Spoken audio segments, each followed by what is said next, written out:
Аз съм Мартин Карбовски. Вие се намирате в YouTube канала на Мартин Карбовски. И днес правим нещо, което отдавна се опитваме да приготвим, да измислим, да видим как да стане, защото отново е щекотливата тема за онова модерното, онова особеното, онова кривото, за новата наука, за опита биологията да бъде превърната в политика, да бъде отречена биологията по един и друг начин.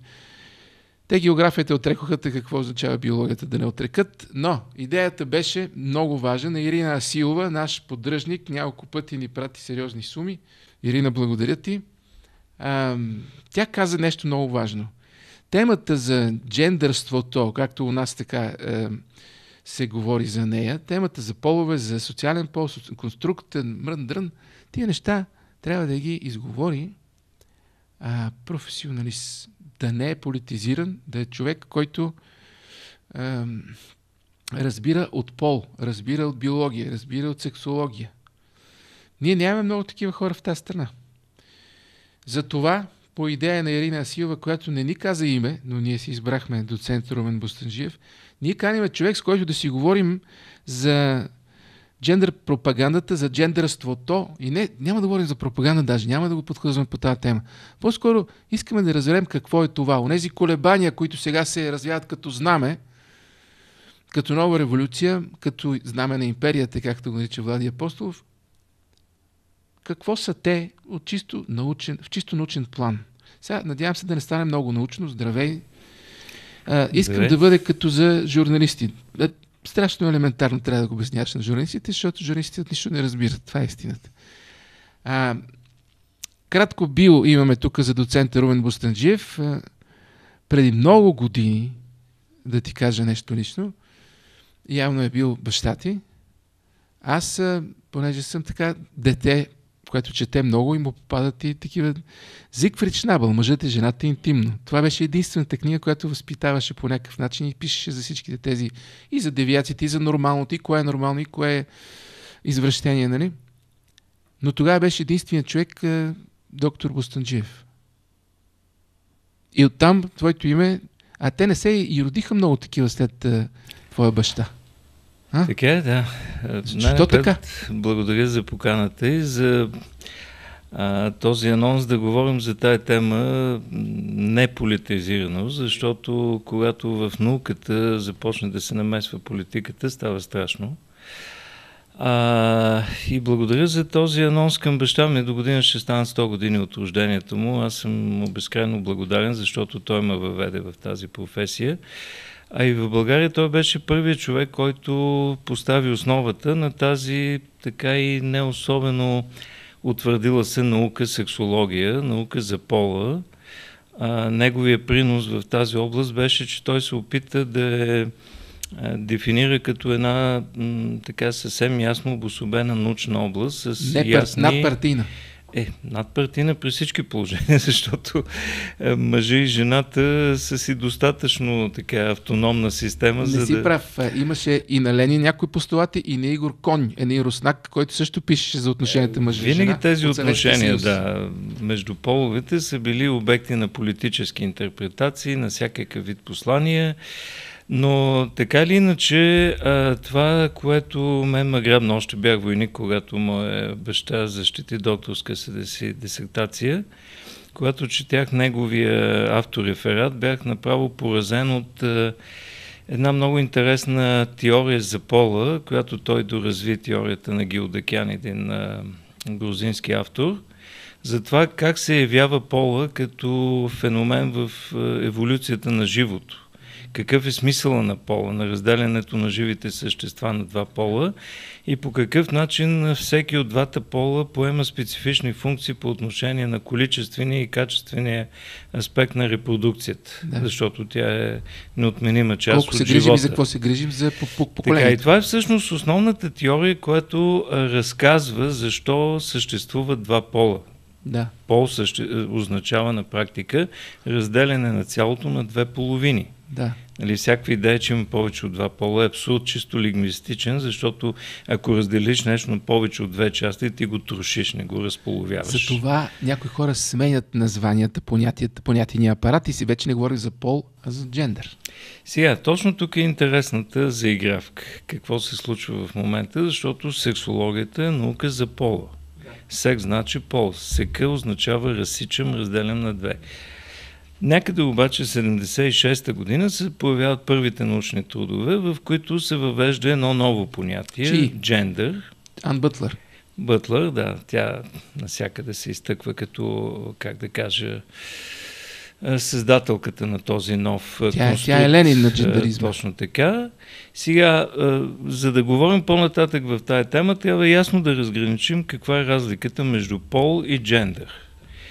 Пол е биологичен феномен, който има много ясна логика и ние като биологични същества, защото все пак сме материални същества на този свят, ние се подчиняваме на тази логика. Разбира се, при човека нещата са много по-сложни, има психологични аспекти на пола, има социални аспекти на пола, културни аспекти.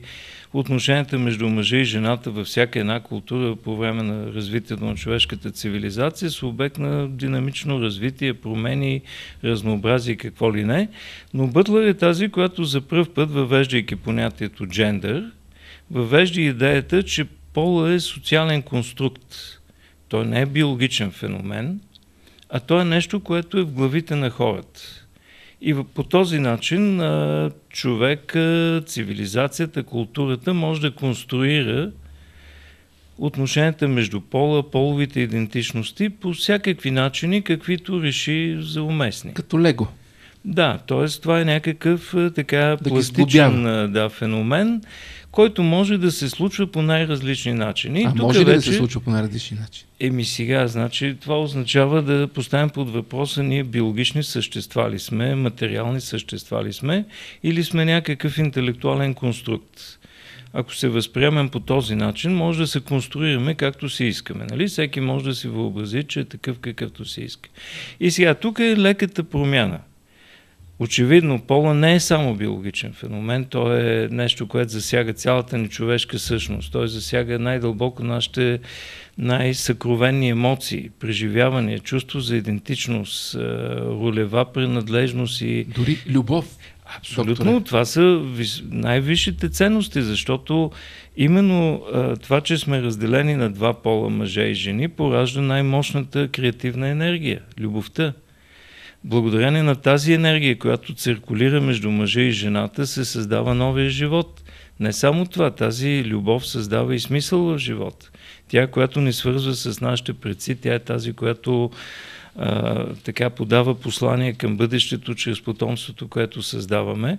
В този смисъл пол е нещо много основополагащо в нашата човешка същност. Няма спор. Обаче когато кажем, че пола, и роля... И роля, разбира се. И роля. А тогава да си сменяме ролите? Не, защо да не си ги сменяме? Тук е вече заигравката. Значи, освен, че пола е нещо, което е много сложно биологично детерминирано, резултат от хилядолетна еволюция на живата природа, в човешката цивилизация пола е свързан с най-различни морални и други регулации, с най-различни културни норми и това е основанието да се въвеждат тези категории психологичен пол или по-скоро точният израз би трябвало психологични аспекти на пола. Социални аспекти на пола, културни аспекти на пола. Те са парчета от пола, но не са цялото. Това са различни страни на това голямо цяло, което наричаме пол или сексуалност, човешка сексуалност. Сега, когато обаче ние откъснем тази социални аспекти на пола и ги превърнем в единствената съществуваща същност, наричайки я джендър, ние отиваме в джендеризма. Тоест, ние започваме да мислим за нашата полова същност единствено като конструкт в нашите глави. И то конструкт, който се създава в определена социокултурна ситуация. И от тук вече... Това временно ли е? Социокултурна ситуация временна ли е? Тя е динамична, тя се променя. Да. Но тя е здраво стъпила върху нашата биологична природа и няма как да бъде откъсната от нея. По някакви причини. Те са безкрайно сложни и разнообразни. човек, независимо от биологичния пол, с който се е родил, в един момент от живота си започва да се идентифицира, т.е. да се самопреживява по различен начин, като принадлежаш към другия пол. Каквото и да означава това, защото, пак казвам, това е много трудно да бъде разбрано емпатично. Нали, емпатията предполага да има някакви сходни емоции. Нали, мен ме боли, теб те боли, когато теб те боли, аз разбирам какво значи да те боли. Но когато някой каже, аз се чувствам мъж, пък е жена с женско тяло, тук емпатията е много трудна. Да. Проработва по-трудно. Така, но така или иначе в съвременното общество е преценено, че когато човек се чувства по някакъв начин и когато натрапването на дадена роля за него е тежък стрес, може да го доведе до депресивни състояния, опити за самоубийство и т.н. Когато това не пречи на обществото, защо пък този човек да не му се признае тази идентичност? Да не му се даде рокля. Защо не? Така че той да си живее щастлив, така както си се чувства. Да. И по този начин и той да е доволен, и обществото да е доволно. И това е основанието, което в крайна сметка регламентира... И това консенсус, нали? Не просто ние с тебе. Сега, само за момент, значи, тук въпрос е да бъде удовлетворена индивидуалната воля на такъв човек, да бъде в съгласие с себе си, в комфорт с ролята, която следва неговата психична идентичност, нали, на пол различен от биологичния му, при условия, които не накърняват някакви други обществени интереси. Това е основанието хората с транссексуално състояние да се счита, че най-добре могат да се адаптират, когато бъдат променени техните документи за самоличност. Това става чрез съдебна процедура, въз основа на съдебно-сексологична експертиза, която установява, че лицето отговаря на критериите, записани като критерии за транссексуално състояние. И в този случай съдът взима решение на това лице да се издадат нови документи за гражданско състояние, в което то е записано с име съответстващо на идентичността му. И оттам насетне, общо взето, тези хора си живеят нормален живот, без да пречат на никого. Докторе, отваря се една кутия, в която дори не може да си представим какво има. Тази кутия беше отворена много дълго време. Да, По цял свят дълго време тези единици, значи за България бяха около 20 на души хората в транссексуално състояние. Аз съм свидетел как в миналото тези хора, когато беше им отказвана такава промяна и което бяха така абсолютно обект на неглижиране, на пренебрежение, на дискриминация, на каквото щеш, някои от тези хора развиваха депресивни състояния и правиха опити за самоубийство. В този смисъл това е тяхно човешко право да могат да добият нещо, което им позволява да се социализират без да пречат на другите. До тук всичко е ясно. Нали? Сега, целият този негативизъм, който в момента се създава чрез тази джендър истерия, всъщност едни от най-потърпевшите са именно тези хора.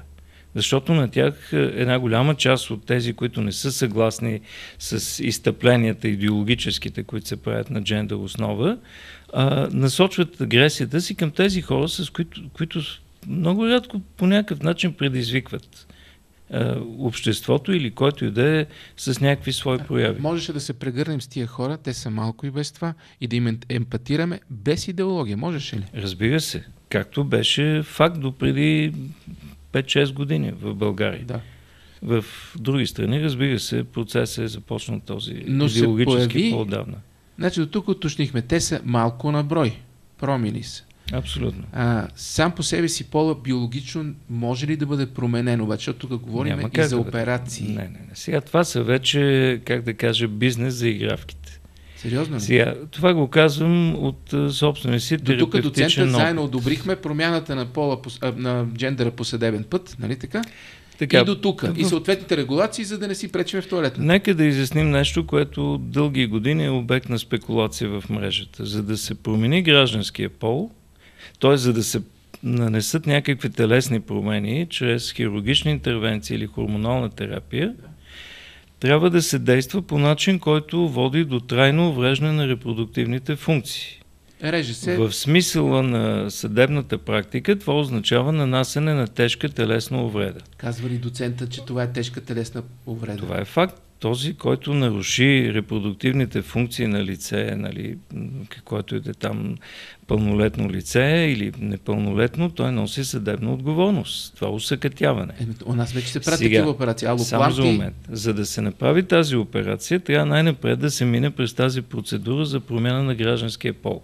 По документи сме го минали. Можем ли да се оперираме? Ако се мине през тази процедура, издадени са документи с друго име, с друго ЕГН, тогава вече тези оперативни и хормонални интервенции могат да се направят, но друг е въпросът, че една много малка част от тези хора имат желание да се отива до такива радикални намеси, защото за тях е достатъчно да направят някои козметични промени, да се обличат и да се идентифицират по начин, по който са приятели от другите хора, без да усъкътяват тялото си. Но въпросът е, че пак минаваме към една много пак рядка процедура. В повечето случаи хората, които минават...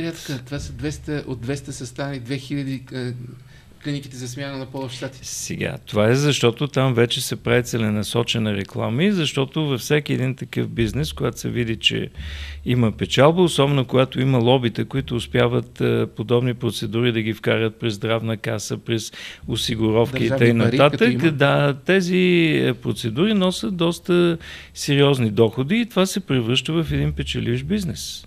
Обаче сега искам да ви върна пък за разговора за възрастта. Ако не е зрял човек, а е дете на 9 години, попада под въздействие на агресивна неолиберална пропаганда, тълкуваме този вариант. Кой взима решението му за промяна?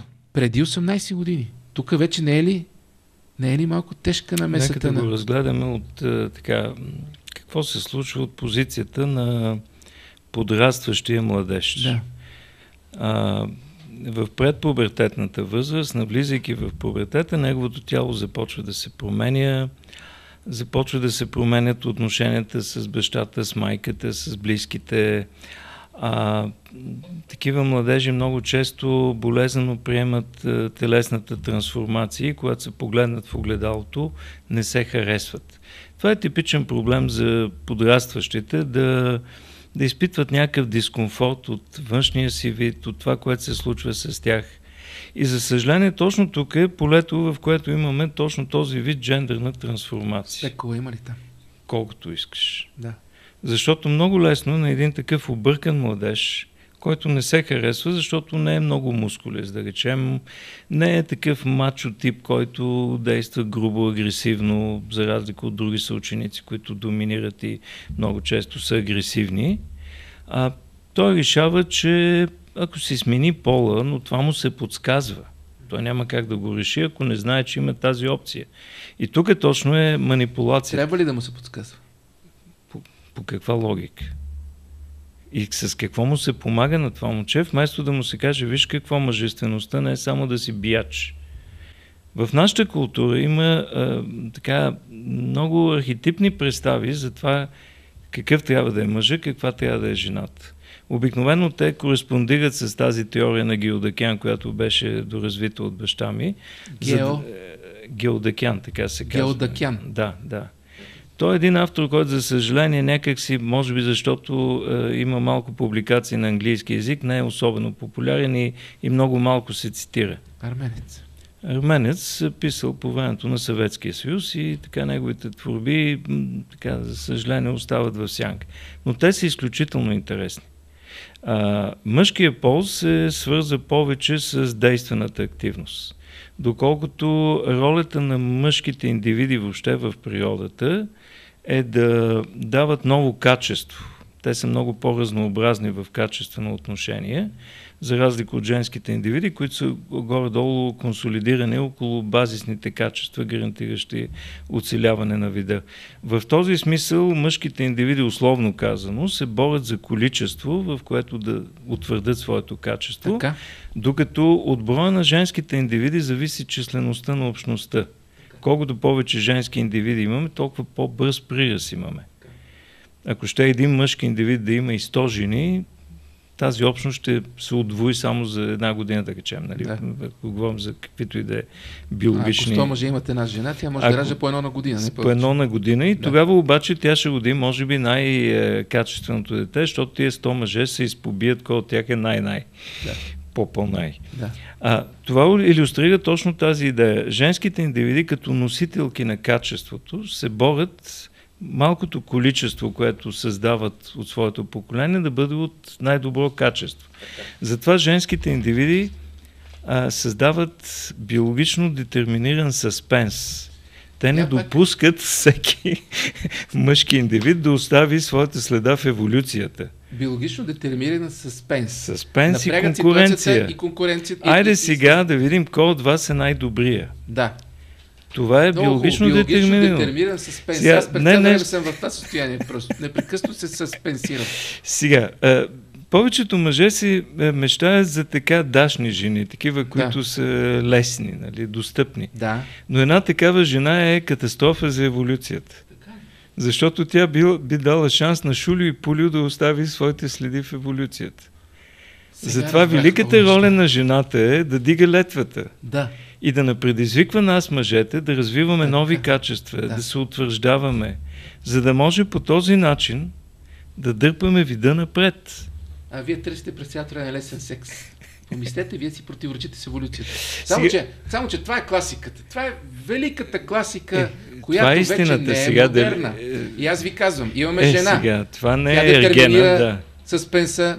Тя е жена, нали? Да. В един момент, докторе, не мога да не ви подхозна сега. В един момент тя казва, аз съм мъж. Какво правиме? Не говорим вече за операция. Тя вече детерминира. Нека да го сложим в някакъв контекст това, защото започнахме с децата. Сега, ако говорим за това, какво се случва с децата, те преминават през един такъв период, в който са объркани, в който търсят идентичност. Да. Кой съм аз? Нали? Това е един въпрос, който цял живот си задаваме.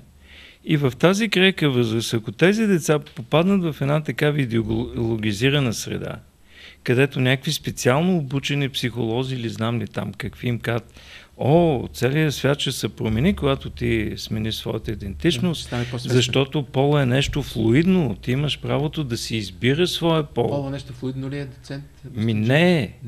Сега, нека да сме наясно. Има хора, при които има тези атипични варианти на транссексуалност.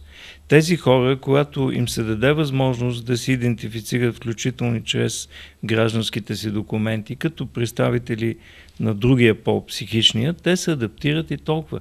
Но сега от едно изключение да направим правило, че всеки от нас има правото да си избере пола и едва ли не, това е една от задачите в юношеството.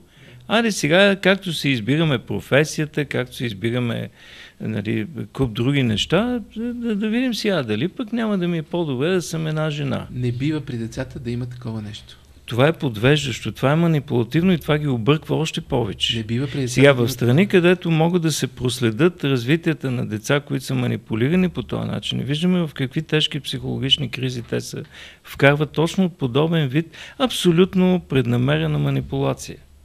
Когато в повечето случаи хората все пак се идентифицират по начин съответстващ на биологичния пол, от тук нататък те влизат в тези социални роли, които по-нататък трасират цялата житейска съдба. За които са направени. Ако аз съм мъж, очевидно от мен се очаква да имам контакт с жена.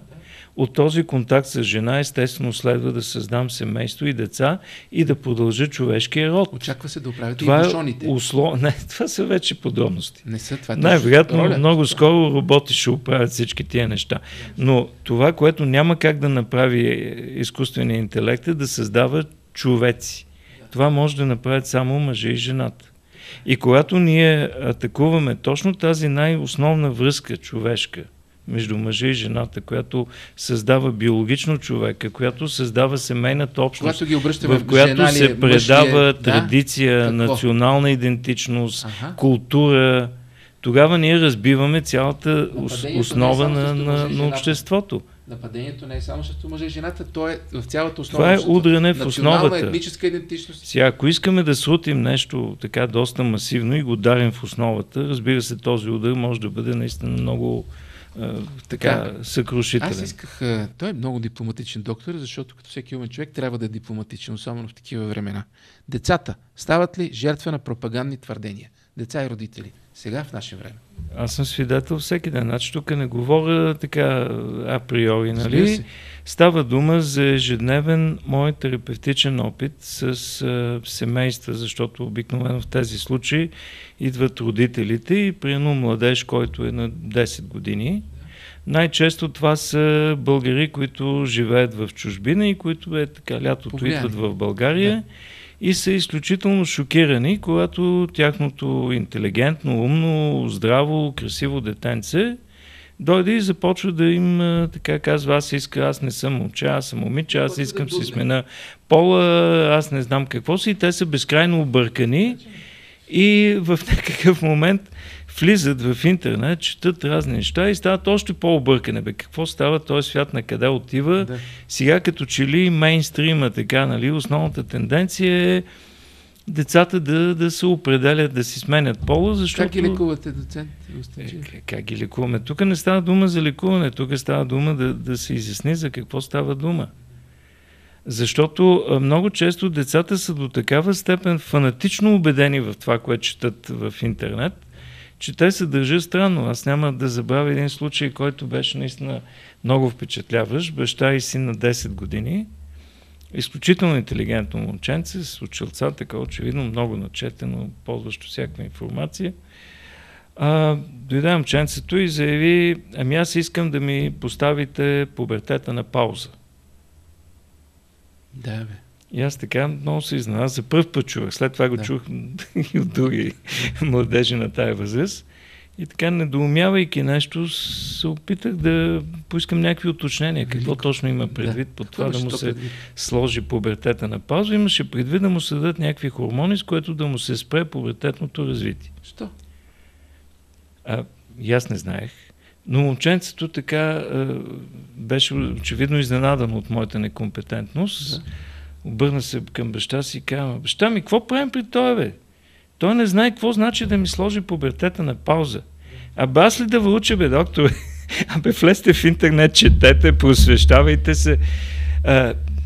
Ще ми дадете хормони, ще ми спрете хормоналното развитие, за да не ми расте брада. Какво искате да стана на 18 години и като ми порастат мустаци и брада и пожелая да стана жена, тогава се чуда как да ги махам.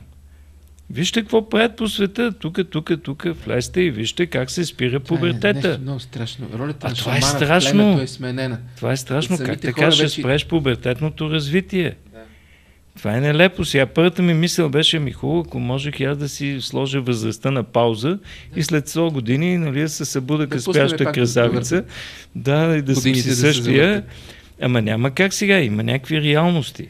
Той го каза много внимателно, аз обаче се опитвам да... Той сигурно ще реши, че идеологизирам. Искам да разбера. Децата са жертва на пропагандни твърдения. Да, не, това е. Истината е, че те наистина пошторяват по това, достатъчно е да влезем в такива сайтове и да видим какви послания получават децата. Плюс това, другото нещо, което беше оспорено по повод на едно интервю, което бях дал, има ли такива организации? Има, разбира се. Аз се срещам с хора, родители, които идват с децата си и тези деца споделят как по повод на такива притеснения и тревоги, влизайки в мрежата, попадат на организации, които работят неправителствени в България, които предлагат консултативна помощ в тази посока. С родители или без родители? Елате при нас, не, родителите тук нямат думата. Родителите ви ще бъдат против тази ваша промяна. Вие трябва да се опълчите на родителите. И на докторите си. Вие имате право да искате промяна на пола. Всички други ще са против това, но елате при нас, ние ще ви защитим и така. И поощрим. Ти се намесваш драстично върху процес на неговото развитие и това няма как да не бъде с нежелани процеси. Разбира се, с нежелани здравни ефекти. Да. Защото ти, спирайки тестостерона чрез антитестостеронови препарати, объркват целият метаболизъм. В този смисъл полът може ли да се смени? В този смисъл полът... Сега, това е илюзия. Тази дума е абсолютно несъстоятелна. Няма как да се смени пола. Може да се сменят документите, гражданския пол, това, което казваме. Но пола няма как да се смени. Може тялото на човек, който е роден като мъж, да бъде приведено хирургично с хормонални интервенции в максимална близост до излъчването на женско тяло, но то няма как да стане женско тяло. Всяка една клетка, тя е програмирана като мъжка и като женска. Няма как да ги сменим. Скоба, за да напомня на зрителите си за Revolut и за PayPal.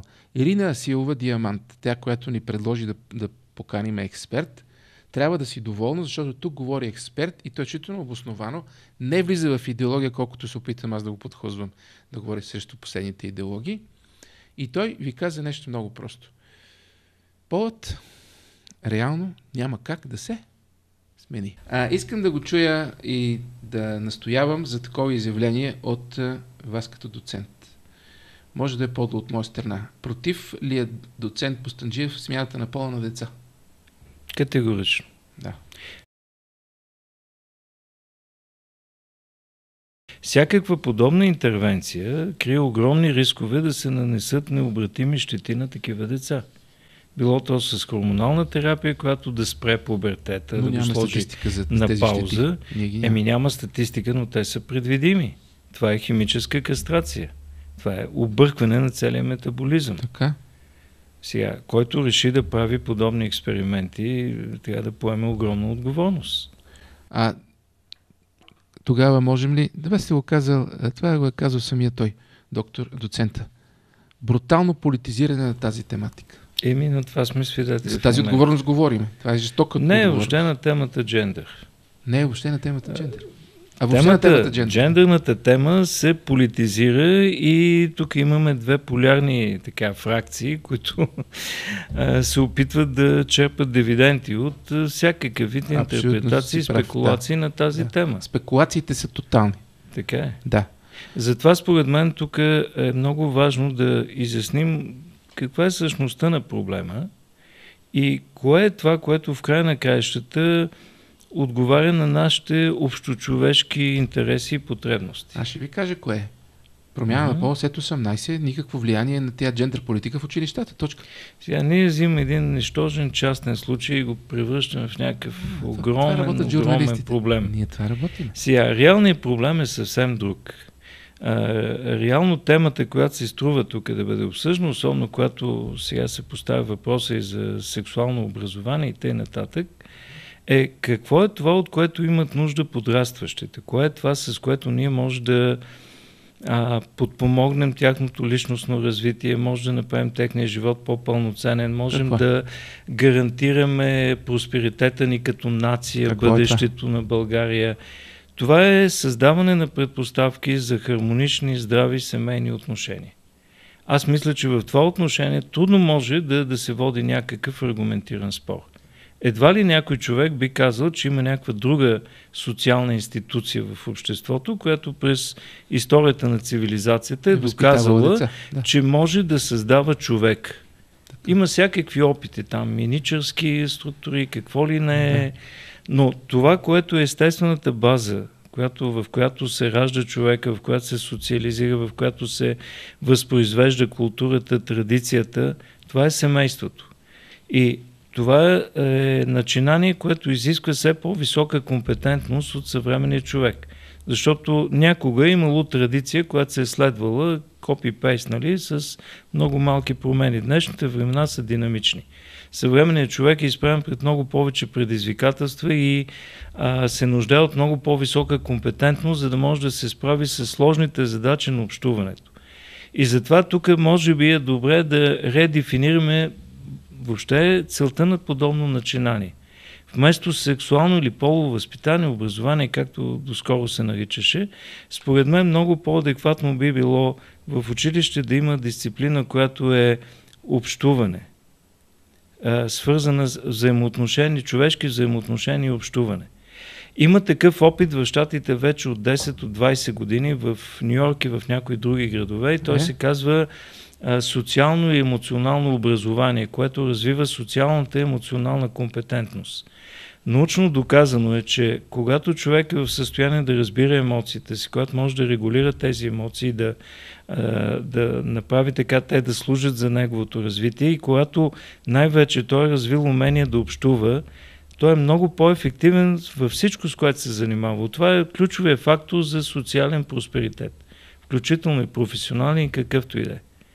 Така че вместо да коментираме една такава тема за смяна на пола, която засяга пренебрежимо малък брой хора, Съгласен, да. си струва да обсъждаме въпроса какво правим, за да могат младите хора да бъдат подготвени за тези изключително важни техни роли в живота.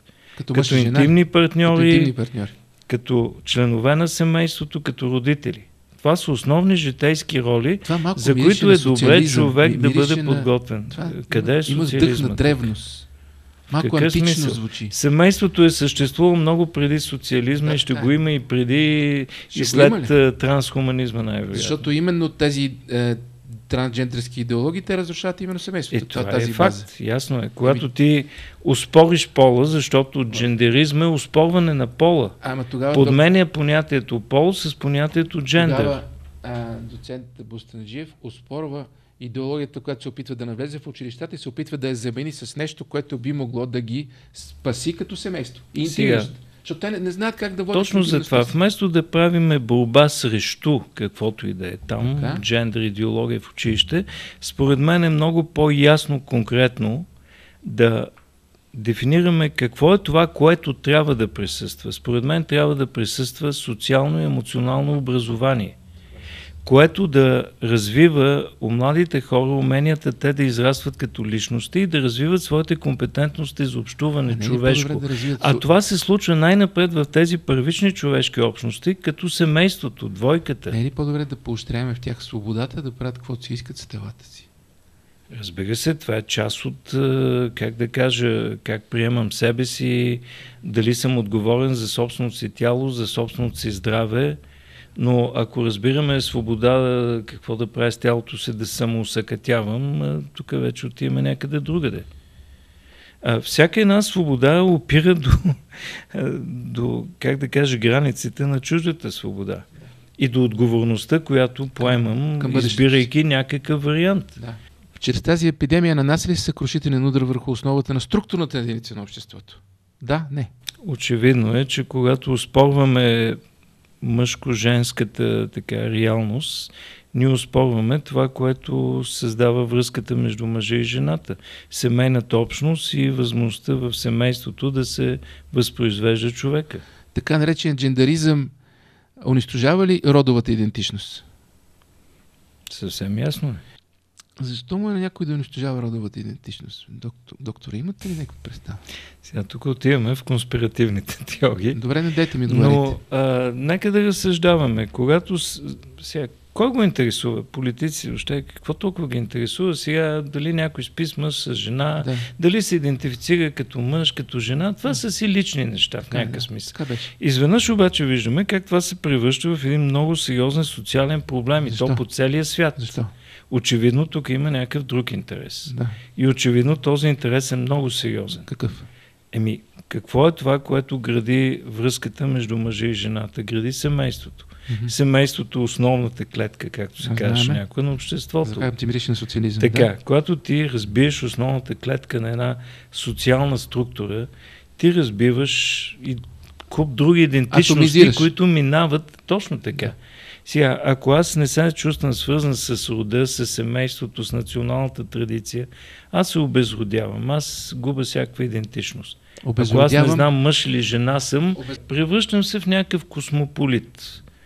Гражданин на света, който няма национална идентичност и който не се чувства свързан с родовата си общност, с прадедите си, с наследниците си. А основният начин да дадем нещо от себе си, да има някакъв принос в този живот, е когато се вържем в тази верига, когато сме наясно откъде идваме, кой е бил преди нас, какво взимаме от него и какво даваме на нашите наследници. Вие сте чудесен. Защото минах на вие, просто той говори толкова хубаво. Ама не, точно това се удря. Да, точно това се удря. Когато аз не знам мъж ли, ли съм, аз не знам откъде идвам и на къде отивам. И аз ставам една биологична единица, която може да бъде управлявана по всякакъв манипулативен начин. Да. Сега не е необходимо тук да вярваме в някакви манипулативни теории, за да разберем защо толкова много се залага на това понятие джендър. За съжаление обаче съвременното познание започна да се развива изключително бързо в най-различни посоки и тази интеграция като че ли се оказва почти невъзможна и трудна. Освен това, през последните години ставаме свидетели на тенденции, които просто направиха така, че сексуалната медицина изяде сексологията, образно казано. Там има пари. Там има пари, точно така.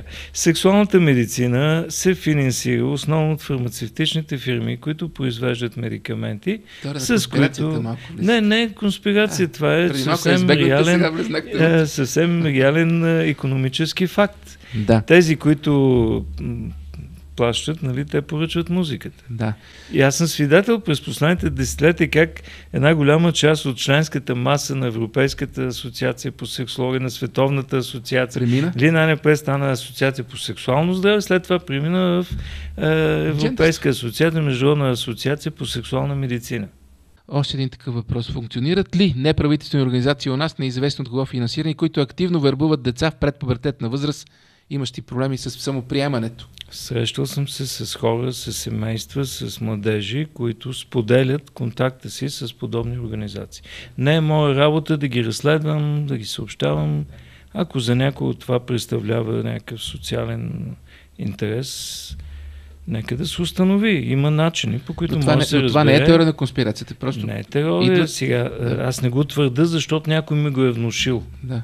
Аз го твърда, защото има многократни такива срещи в терапевтичната си практика. Доцент Бостанджиев сега ще ми каже исторически момент колко пола има. 2. Извиняйте, господин доцент, вие не сте много актуален като научни знания. Погледнете тук, това са си тия неща. Тук вече минаваме сагата на майтапа. Майтап ли е това? Майтапа, разбира се. Истанбулската конвенция ще коментирате ли? Претенцията е това да бъде документ, с който да се води борба с домашното насилие. Нали? Mm-hmm. Нещо, което и аз дълго време приемах така за чиста монета и за нещо, което е абсолютно необходимо и нужно да се направи. Очевидно домашното насилие съществува и тук борбата включва не само законодателни, но и образователни, и какви ли не други мерки. Но когато се стъпва на теоретичната основа на джендъра, това се прави в конвенцията, там се говори не за пола, за джендър. Така. Което означава, че пола се приема не биологичния факт, а социалния конструкт. Да. И от тук нататък има още 2-3 неща, които са така обезпокоителни. Тенденцията това да се налага по силов начин и да се противопоставя на националните традиции. Сега тук няма как да сме съгласни, че по целия свят трябва да съществува една унифицирана култура, която да се налага по административен начин. Да. Личен въпрос към доцент Бостанджиев. Изключително либерален ми се стори той като човек, обаче го забелязвам, че така, може би до някъде нашите обществени образи си приличат. Аз също съм много либерален, обаче ме пришиват към консервативния идиот, нали, пропагандиатора. Също и вас ви пришиват към консервативния. Нека сега тия понятия са много обтекаеми. Така е. Аз съм либерален, но не съм неолиберал. Тоест не отивам в тези крайни изстъпления, които обикновено се свързват с това понятие. Да. Аз съм консервативен, в смисъл уважавам традицията и съм изключително така мотивиран да работя за здравото българско семейство, за нашите традиционни български ценности, които са взаимно уважение, подкрепа, чувство за национална общност, за защита на национални интереси срещу външни посегателства. И съм изключително щастлив, когато виждам подем в тези настроения и как да кажа, импулси, които стават все по-силни, като че ли в българската общност. Докторе, последно наистина няма да е въпрос, но питаме да разиграем някаква роля. Аз често се чувствам като Наполеон. Ако тръгнете да ме третирате, вие ще отричате моето психологическо състояние, че аз съм Наполеон и шапката ми е по този начин поставена и ръката ми е влязла в пълтото, нали така? Това е от едно меме. Хората питат, защо ако някой се чувства като Наполеон го лекуват, а ако някой чувства като жена го поощряват. Много е профанско, но съм дължен да го задам. Сега аз си го задавам същия въпрос. Не е толкова профанско. Къде е границата? Нали, къде е границата? Защото либералният принцип повелява индивидуалната свобода, индивидуалната воля да бъде с приоритет. Ако аз се чувствам еди как си и това не пречи на някой друг, защо да не ми се признае това? Освен при Ватерло се чувствам доста добре. Но очевидно тук има един момент. Сега, логично се задава въпроса. Хубаво, аз се чувствам 20 години по-млад. Сега това дава ли ми основание да отида и да искам да ми издадат други документи за самоличност с друга възраст? Да. Аз се чувствам американец, да речем. Това дава ли ми основание да отида и да искам американско гражданство? Да. Мога да се почувствам марсианец. Знам ли къде трябва да поискам потвърждение, че съм такъв? Да. Къде е границата?